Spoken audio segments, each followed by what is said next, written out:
Simula mamayang alas 2 ng hapon, isasara ang ilang kalsada mula Manila Post Office hanggang Lucky Chinatown.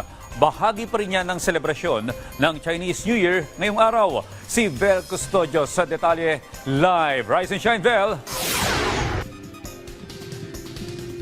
Kong Hey Wachay, mga ka-RSP, alas 4 na ng madaling araw nang matapos ang mga ganap para sa salubong ng Chinese New Year. Pero tila hindi nauubos sa mga pumapasyal sa oldest Chinatown sa mundo sa Binondo.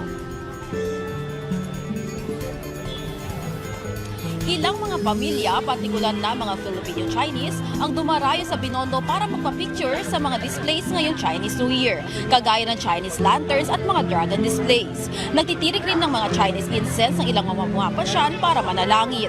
Nagsisimula ng magbukas ang ilang mga tindahan ng pampabuenas, katulad ng Lucky Charms. Samantala, isasara naman ang ilang mga kalsada mula Manila Post Office hanggang Lucky Chinatown para sa Chinese New Year Parade simula 2 p.m. mamaya.